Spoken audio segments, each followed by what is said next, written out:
Hello my dear students, welcome back to my YouTube channel. मेरे YouTube channel पर आप लोग का बहुत बहुत स्वागत है। डियर स्टूडेंट, आज की क्लास में हम लोग मध्यकालीन भारत का इतिहास पढ़ेंगे। और जैसा कि मैंने पिछली क्लास में आप लोग को मध्यकालीन भारत के इतिहास में गुलाम वंश के प्रारंभिक शासक यानी कुतुबुद्दीन ऐबक और उसके बेटे आराम शाह के बारे में अध्ययन करा दिया था।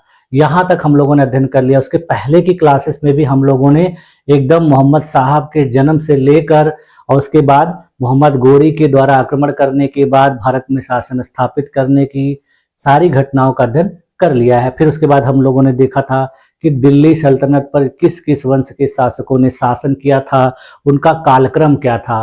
तो ये सब चीजें हम लोगों ने देख लिया। अब आज की क्लास में हम लोग देखते हैं कि गुलाम वंश के शासकों में आराम शाह के बाद किसने शासन करना शुरू किया। तो चलिए आइए देखा जाए। देखिए, आराम शाह के बाद गुलाम वंश के शासक के रूप में इल्तुतमिश सत्ता में आता है, यानी वह 1211 ईस्वी में शासक बनता है और 1236 ईस्वी तक शासन करता है। उसका देखिए कई लोगों के द्वारा उपाधियों से नवाजा गया था, जिसमें उसको देखिए सुल्तान सईद कहा गया था, या इसका अर्थ होता है भाग्यशाली सुल्तान। यह उपाधि उसको मिनहाज ए दिन सुराज के द्वारा दी गई थी। उसके बाद देखिए उसका जो उपाधि था सुल्तान आजम तथा नासिर अमीर उल मोमिन खलीफा के द्वारा दिया गया था। गुलामों का गुलाम, मकबरों का पितामह, ईश्वर की भूमि का संरक्षक एवं ईश्वर के सेवकों का सहायक, इतनी सारी उसको उपाधियां अलग अलग लोगों के द्वारा अलग अलग समय पर दी गई थी। इसकी देखिए जो जाति थी वो इलबरी तुर्क थी। इसके पिता का नाम इलम खान था। यह देखिए शमसी वंश या प्रथम इलबरी वंश का संस्थापक था। इस शमसी वंश का अंतिम जो शासक था वो नासिरुद्दीन महमूद था। इल्तुतमिश ऐबक का दामाद था। पहले देखिए गुलाम था और उसके बाद फिर दामाद बन गया था। इल्तुतमिश को दिल्ली सल्तनत की सबसे उच्च इक्ता बदायूं का इक्तादार बनाया गया था। यानी जब यह शासक नहीं था तो इसको बदायूं का इक्तादार बनाया गया था कुतुबुद्दीन ऐबक के द्वारा। मोहम्मद गोरी के सरदार मुइज्जी एवं कुतुबुद्दीन ऐबक के अमीर कुतबी इल्तुतमिश का विरोध किया करते थे। इसने देखिए तुर्क के चहलगानी या चालीसा दल का गठन किया था, जिसमें जो 40 व्यक्ति थे वे सभी तुर्क गुलाम थे, यानी शमसी दास थे। जैसे यह गुलाम था उसी प्रकार से इसके जो 40 दल में लोग थे वह भी तुर्कों के गुलाम थे।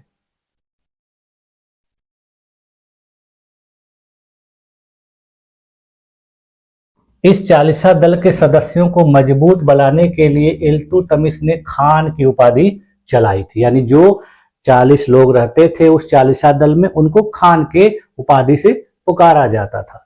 इल्तुतमिश की मृत्यु के पश्चात ये लोग आपस में प्रतिस्पर्धा करने लगे और एक दूसरे से कहते थे कि मैं और अन्य कोई नहीं, आप क्या हैं जो मैं नहीं हूं, और आप क्या नहीं थे जो मैं नहीं रहा। यानी ये लोग कहते थे कि हम लोग एक ही हैं, एक ही समान है, हमारा जो वैल्यू है, जो महत्व है एक समान है, इसलिए हम एक दूसरे से अलग नहीं हैं।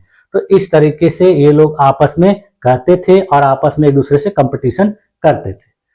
सर्वप्रथम इल्तुतमिश के काल में ही 1221 ईस्वी में मंगोलों का आक्रमण हुआ था, और वह मंगोल आक्रमणकारी कौन था? तेमुचिन था, जिसको चंगेज खां के नाम से भी जाना जाता है।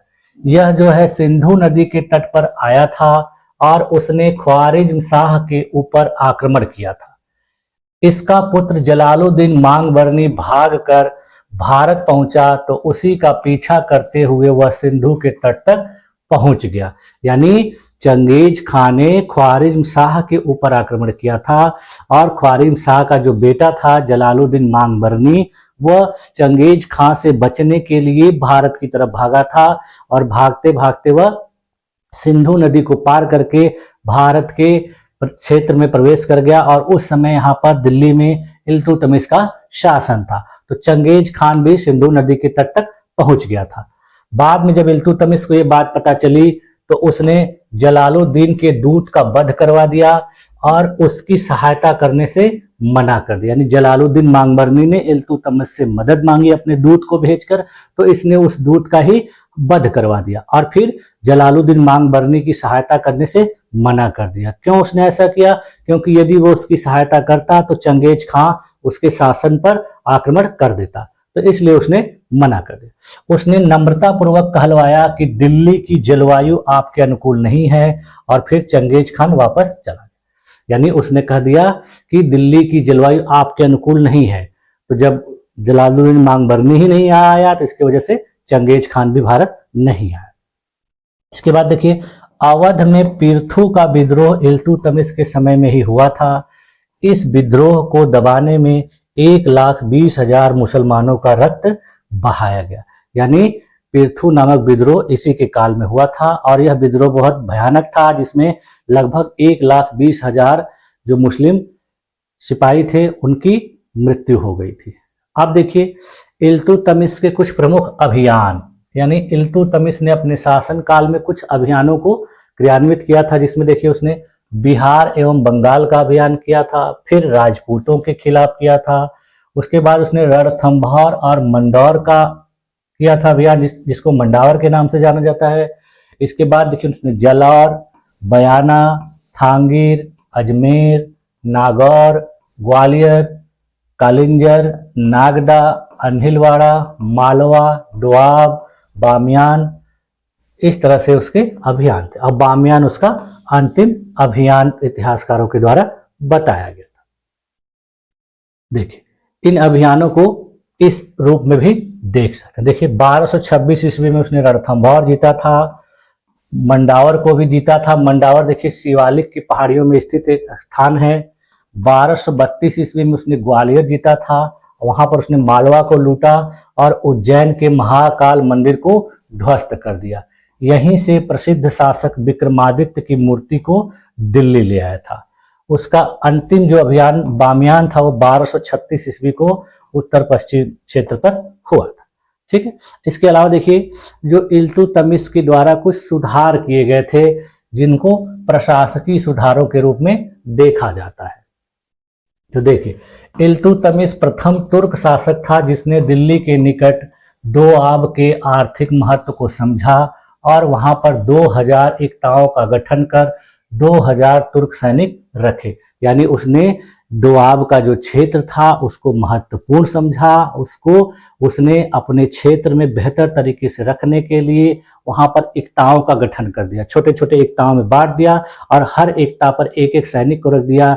तो वहां पर 2000 तुर्क सैनिकों को उसने रखा था। इसके अलावा देखिए, फारसी राजतंत्री परंपराओं को ग्रहण कर उनको भारतीय वातावरण में समन्वित करने वाला यह पहला सुल्तान था। यानी फारस में जो बहुत सारी राजतंत्री परंपराएं थी उसको इसने ग्रहण करके भारतीय वातावरण में समन्वित किया था। यह दिल्ली सल्तनत का पहला शासक था जिसने सुल्तान की केंद्रीय सेना हस्म कल्ब का निर्माण किया था। यानी दिल्ली सल्तनत के शासकों में यह पहला शासक था जिसने सुल्तान की एक अपनी केंद्रीय सेना का निर्माण किया था। इसके अलावा देखिए, यह एक महान मुद्रा विशेषज्ञ था। इसने शुद्ध अरबी के सिक्के, चांदी का टंका एवं तांबे का जीतल जो है चलवाया था। इसने देखिए 33 प्रशासकों को इसलिए हटा दिया क्योंकि वे उच्च कुल में पैदा नहीं हुए थे। इसका मतलब यह उच्च कुल के लोगों को बहुत महत्व देता था, निम्न कुल के लोगों को उतना महत्व नहीं देता था। अपवाद में उसका वजीर निजामुल मुल्क जुनैदी जो था लुहार जाति का था और उसको उसने नहीं हटाया था। यानी जितने भी उच्च कुल के लोग थे उसको उसने अपने दरबार में नहीं रखा था।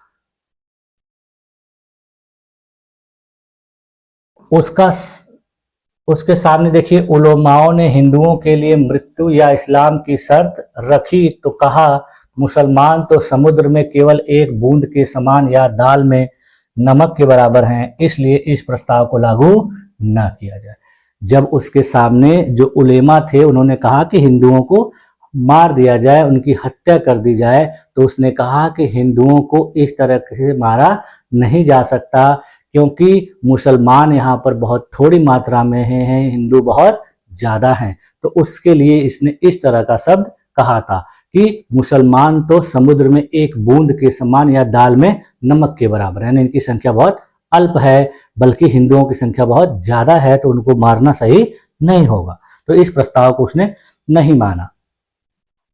इसके बारे में देखिए, इब्न बतूता के द्वारा कहा जाता है कि इसने अपने महल में संगमरमर के 2 शेर बनवाए थे, जिनकी गर्दनों में घंटियां बंधी थी। कोई भी व्यक्ति घंटी बजाकर सुल्तान से न्याय की मांग कर सकता था। इसके अलावा देखिए, शिक्षा के लिए इसने दिल्ली एवं बदायूं में म्यूजिया या मदरसा मुइज्जी नामक कॉलेज भी खोला था। नासिरी मदरसा भी उसने अपने पुत्र नासिरुद्दीन के नाम पर बनवाया था। इसने अपने पुत्र नासिरुद्दीन महमूद का मकबरा दिल्ली के मकबनपुर में बनवाया, जिसे सुल्तानगढ़ी के नाम से जाना जाता है। यह तुर्कों द्वारा निर्मित पहला मकबरा था, यानी तुर्क शासकों के द्वारा भारत में निर्मित किया गया पहला मकबरा कौन सा था? तो सुल्तानगढ़ी का। किसके लिए बनवाया गया था? इसने अपने पुत्र नासिरुद्दीन महमूद के लिए बनवाया था। इसके अलावा देखिए, इसने अपने मकबरे का निर्माण दिल्ली में स्वयं कराया गया था। देखिए, ये क्वेश्चन भी एग्जाम में पूछा जाता है कि दिल्ली सल्तनत का वह कौन सा शासक था जिसने अपने मकबरे का निर्माण स्वयं ही करवाया था। इसने भारतीय सामंतशाही के विनाश के लिए अक्ता व्यवस्था शुरू की, जो साम्राज्य के सुदूर स्थित प्रदेशों को जोड़ने में भी सहायक रही। यानी इसने भारत में जो सामंतवादी प्रथा चल रही थी उसको खत्म करने के लिए उसके स्थान पर एक नई प्रथा चलाई, जिसको एकता प्रथा के नाम से जाना जाता है। इसके शासन काल में न्याय चाहने वाले व्यक्ति को लाल वस्त्र धारण करना पड़ता था, और लाल वस्त्र उस समय न्याय का प्रतीक माना जाता था। यानी जिस व्यक्ति को इससे न्याय चाहिए तो वह लाल वस्त्र धारण करके फिर इससे न्याय की मांग करता था। रजिया ने भी लाल वस्त्र पहनकर ही जनता से रुकनुद्दीन फिरोज शाह को सिंहासन से हटाने की प्रार्थना की थी। बाद में जब इल्तुतमिश की मृत्यु हो जाती है तो उसकी बेटी जो रजिया थी उसने भी इसी प्रकार से लाल वस्त्र पहनकर और वहां पर अपने जो सरदार थे उनसे फिरोज शाह को हटाकर उसको शासक बनाने की मांग कही। अब देखिए, इल्तुतमिश की कुछ अन्य उपलब्धियां भी क्या थी उनको भी देख लेते थे। देखिए, इल्तुतमिश के दौलत खाना में 2 महल थे, कैसरे सफेद सफेद महल एवं कैसरे फिरोजा हरा महल। उसने मिन्हाजुद्दीन सिराज एवं मलिक ताजुद्दीन को संरक्षण दिया था। नासिरी नामक कवि को भी उसने ही संरक्षण दिया था। मिन्हाज ने उसे सुल्तान सईद कहा है। मिन्हाज के अनुसार ऐसा गुणवान, दयालु हृदय तथा विद्वानों एवं धर्मोपदेशकों का आदर करने वाला सुल्तान कभी सिंहासन पर नहीं बैठा। यानी मिन्हाजुद्दीन सिराज के द्वारा इसकी बहुत प्रशंसा की गई है, इसको बहुत गुणवान बताया गया, इसको बहुत दयालु हृदय वाला बताया गया, विद्वानों और धर्मोपदेशकों का सम्मान करने वाला बताया गया। निजामुद्दीन औलिया ने इसके बारे में कहा था कि इल्तुतमिश की स्मरण शक्ति बहुत तीव्र थी, वह अपने सेवकों में किसी को सोते समय क्षुब्ध नहीं करता था। वो कह रहा था निजामुद्दीन औलिया कि इल्तुतमिश की जो सोचने समझने की क्षमता बहुत ज्यादा थी और वह अपने जो सेवक थे, सैनिक थे, उनको सोते समय डिस्टर्ब नहीं किया करता था। इसके शासन काल में प्रथम मुसलमान गौरव ग्रंथ आदाब उल हर्ब या सुजात या आदाब उल मुल्क की रचना फखरे मुदब्बिर के द्वारा की गई थी। नूरुद्दीन मोहम्मद औजी ने 1231 ईस्वी में उसके दरबार में जवामी उल हिकायत की रचना की थी। सर्वप्रथम इसी पुस्तक में चुंबकीय कपास का उल्लेख किया गया है। इसी के समय में देखिए 1221 ईस्वी में बख्तियार काकी दिल्ली आए थे और उन्होंने शमसी तालाब के निर्माण में उसकी सहायता दी थी। शेख बहाउद्दीन जकारिया की मदद से उसने मुल्तान पर विजय प्राप्त की थी। वह शेख नक्शबी उर्फ सुगरा को पिता के नाम से पुकारा करता था। शेख शहाबुद्दीन सोहरावर्दी, शेख अहदुद्दीन किरमानी जैसे संत उसके संपर्क में युवावस्था में ही आ गए थे। उसके शासन के दौरान 1235 ईस्वी में एक तिब्बती भिक्षु धर्म स्वामी ने भी नालंदा की यात्रा की थी। तो इस प्रकार से ये जितनी भी बातें थी हम लोगों ने इल्तुतमिश के बारे में देखा। और 1236 ईस्वी में उसकी मृत्यु हो गई। तो उसकी मृत्यु के बाद रुकनुद्दीन फिरोज शाह जो है 1236 ईस्वी में शासक बनता है। देखिए, इल्तुतमिश एवं उसकी पत्नी शाह तुर्कान के दो पुत्र थे, जिसमें नासिरुद्दीन महमूद और रुकनुद्दीन फिरोज शाह, और एक पुत्री रजिया थी। यानी इसके दो बेटे और एक बेटी थी। नासिरुद्दीन महमूद बहुत योग्य था, परंतु उसकी 1229 ईस्वी में असमय मृत्यु हो गई थी। उसके बाद उसका एक बेटा बचा था और एक बेटी। इल्तुतमिश ने अपना उत्तराधिकारी रजिया को बनाया था, परंतु प्रांतीय सूबेदारों एवं शाह तुर्कान ने षड्यंत्र कर रुकनुद्दीन को शासक बनवा दिया। यानी इल्तुतमिश जब जिंदा था तो उसने अपना उत्तराधिकारी अपनी बेटी रजिया को निर्धारित कर दिया था, लेकिन बाद में उसकी जो पत्नी थी और उसके जो दरबार के और भी अधिकारी थे, उन लोगों ने इसको महिला समझकर शासक नहीं बनाया, बल्कि दूसरा जो बेटा उसका था रुकनुद्दीन फिरोज शाह, उसको शासक बनवा दिया। इसकी पत्नी शाह तुर्कान दिल्ली सल्तनत की पहली महिला थी जिसने शासन को नियंत्रित करने का प्रयास किया था। मिन्हाजुद्दीन सिराज के अनुसार देखिए, रुकनुद्दीन नशे की हालत में हाथी पर सवार होकर टंके लुटाता था। यानी एक अय्याश था, शराबी था, और यह जब शासक बन जाता है तो हाथी पर बैठकर जो उसका चांदी का टंका था उसको वो लुटाता था। 6 माह 18 दिन के असफल शासन के बाद प्रांतीय सूबेदारों एवं वजीर जुनैदी द्वारा उसका वध करवा दिया गया। जब इसके शासन से लोगों को संतुष्टि नहीं मिली, लोग देखे कि यह बहुत ही बेकार है, एकदम अयोग्य है, तो इसको इन्होंने शासन से हटा दिया और इसका फिर वध करवा दिया। थोड़ा बहुत देखिए शाह तुर्कान के बारे में जान लेते हैं। देखिए, यह रुकनुद्दीन फिरोज शाह की माता थी। यह मूलतः तुर्क दासी थी। यह विद्वानों, सैयदों और पवित्र आत्माओं का दान उपहार देने के लिए प्रसिद्ध थी, किंतु वह एक कुचक्री महिला थी। इसने इल्तुतमिश के रनिवास की स्त्रियों के साथ दुर्व्यवहार किया तथा इल्तुतमिश के छोटे बेटे कुतुबुद्दीन को अंधा करवा के मरवा दिया था। अब देखिए आते हैं सुल्ताना रजिया के बारे में। यानी इसने 1236 ईस्वी में शासन पर अपने आप को स्थापित किया और 1240 ईस्वी तक इसने शासन किया। यानी ज्यादा समय तक यह भी शासन नहीं कर पाए। इसका देखिए जन्म 1205 ईस्वी में बदायूं में हुआ था। इसका पूरा नाम जलालुद्दीन उद्दीन रजिया था। इसकी उपाधि उमदत उल निस्वा के रूप में विद्वानों के द्वारा बताई जाती है। यह देखिए दिल्ली सल्तनत की पहली व आखिरी मुस्लिम महिला शासिका मानी जाती है और ग्वालियर आक्रमण के अवसर पर इल्तुतमिश ने रजिया को दिल्ली का प्रभारी बनाया था। जब यह अपने पिता के समय में ही इसको प्रभारी बनाया गया था, इसको शासकीय जिम्मेदारियां दी गई थी क्योंकि यह एक बहुत योग्य महिला थी।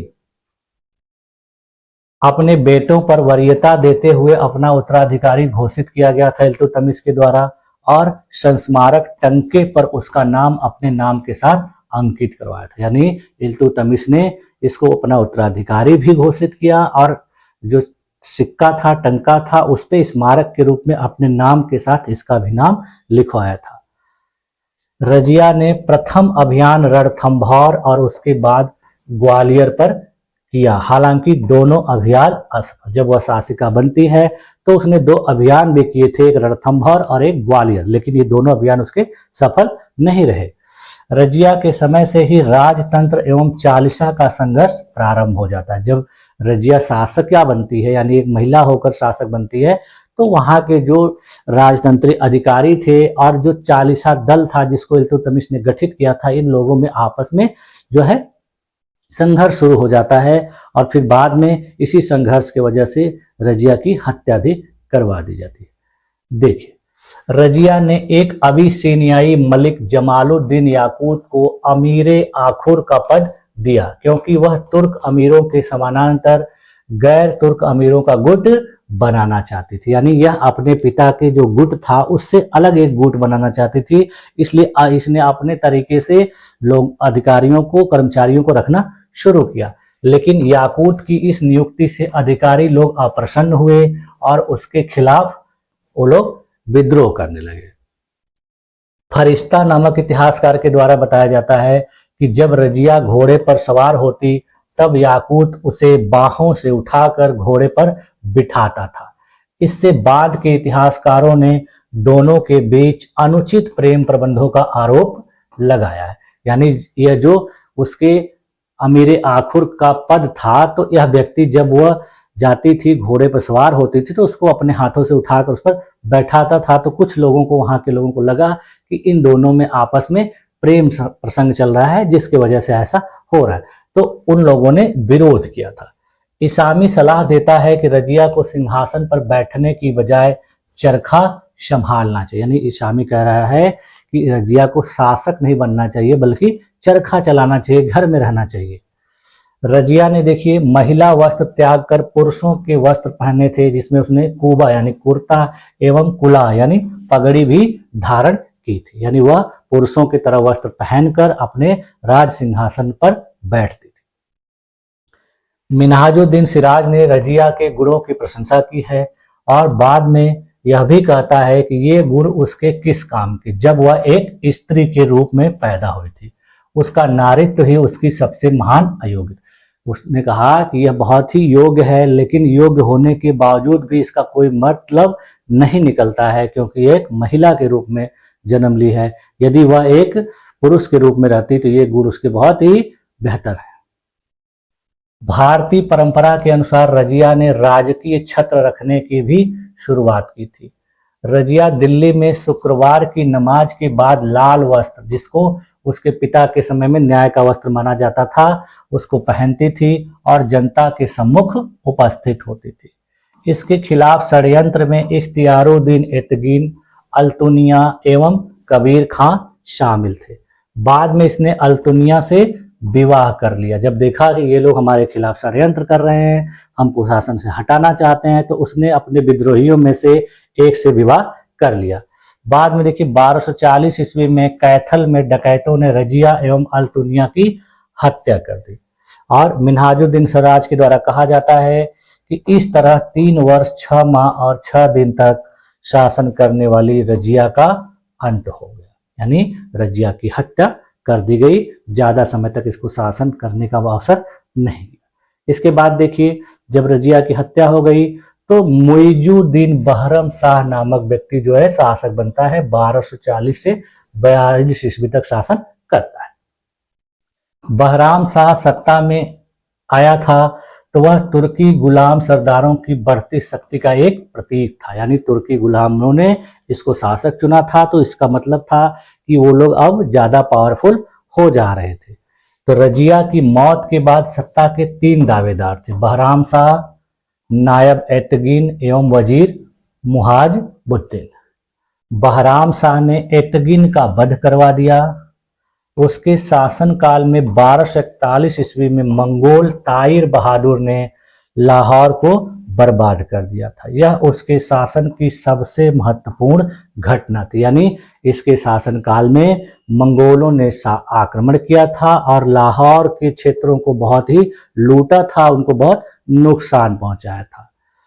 यह दो शासक था, 2 वर्ष 1 माह और 15 दिन तक शासन करता है। इसके बाद तुर्की सरदारों ने दिल्ली में उसका वध करवा दिया था। यानी यह योग्य नहीं था और वहां पर इल्तुतमिश की मृत्यु के बाद तुर्की सरदार बहुत पावरफुल हो गए थे, तो इन्होंने इसको भी शासन से हटवा दिया। यानी ये लोग ज्यादा समय तक इसको शासन करने का अवसर नहीं देते। इसके बाद देखिए अलाउद्दीन मसूद शाह शासक बनता है और 1242 से 1246 ईस्वी तक शासन करता है।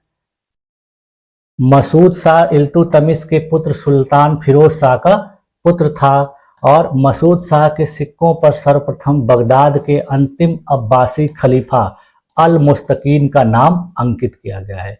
इसी के समय मलिक इजुद्दीन किस्लू खां उर्फ बलबने बुजुर्ग यानी ज्येष्ठ बलबन का बड़ा भाई स्वयं को सुल्तान घोषित कर देता है और इल्तुतमिश के महलों पर अधिकार कर लेता है। यानी जब यह शासक था तो ये बहुत योग्य नहीं था, तो उसी के शासन काल में जो बलबन था, बलबन का बड़ा भाई, उसने अपने आप को सुल्तान घोषित कर दिया और इल्तुतमिश के जो महल थे उस पर अधिकार कर लिया।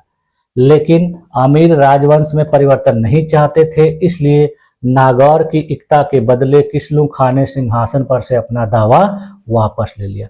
लेकिन इस प्रकार से उसके अधिकार कर लेने पर जो दिल्ली के अमीर थे वो नहीं चाहते थे कि वो शासक बने, तो उन्होंने उसके साथ एक सौदा किया और उन्होंने उसको इस क्षेत्र के बदले नागौर का क्षेत्र दे दिया और फिर उसने अपना सिंहासन से दावा वापस ले लिया। तुर्की सरदारों ने बलबन को अमीर हाजिब का पद दिया। वास्तव में यही काल बलबन की शक्ति के निर्माण का काल था। बाद में देखिए जो तुर्की सरदार थे उन्होंने बलबन को एक उपाधि दी थी और उसमें उसको अमीर हाजिब का पद दिया गया था और यही पद उसको बाद में शक्तिशाली बनाने के लिए महत्वपूर्ण था।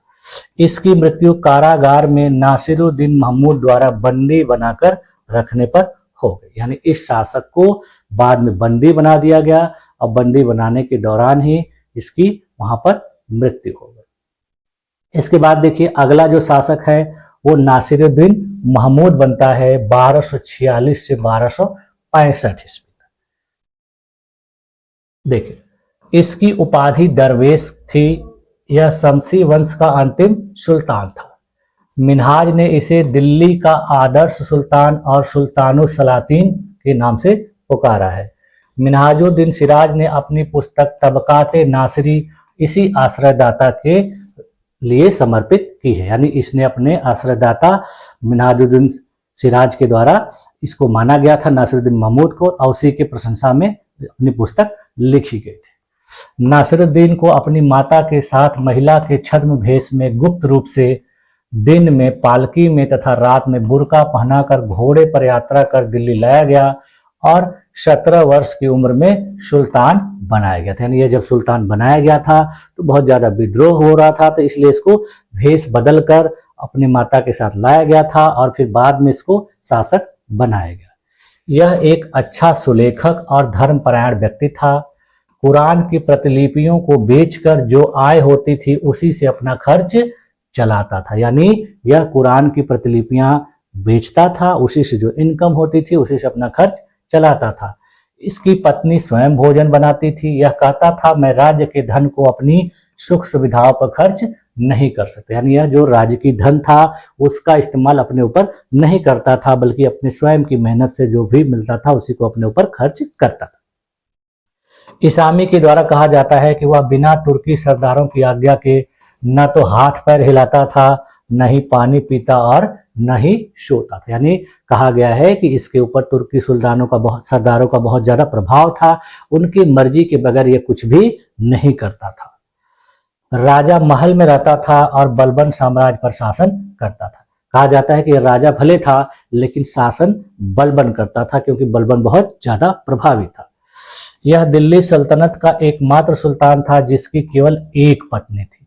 यानी दिल्ली सल्तनत के शासकों में यही एक ऐसा शासक था जिसकी केवल एक पत्नी थी, यानी इसने एक ही विवाह किया था। 1236 से 1266 ईस्वी तक का काल दिल्ली सल्तनत के इतिहास में चालीसा का शासन युग के रूप में प्रसिद्ध है। यानी जब यह शासक था तो उस समय चालीसा दलों का बहुत ज्यादा प्रभाव था और जो भी शासन का काम होता था सब उन्हीं के अनुसार होता था। इसीलिए इसको कहा गया है कि यह काल जो है चालीसा दल के शासन का काल था।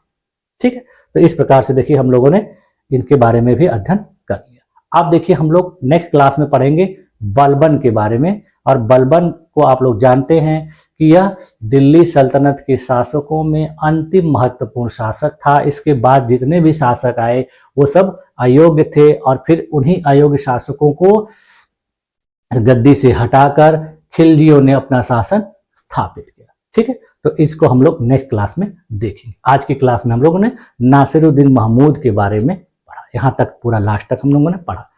तो ठीक है, तो मुझे पूरी उम्मीद है कि आप लोगों को ये सारी चीजें समझ में आई होंगी। इसमें जितने भी फैक्ट मैंने आप लोगों को बताए हैं सब देखिए एग्जाम में पूछे जाते हैं और बहुत ही इंपॉर्टेंट है। तो इन सबको आप लोग नोट्स बना लीजिए। ठीक है, तो इसी के साथ अब मिलते हैं नेक्स्ट क्लास में। तब तक के लिए थैंक यू।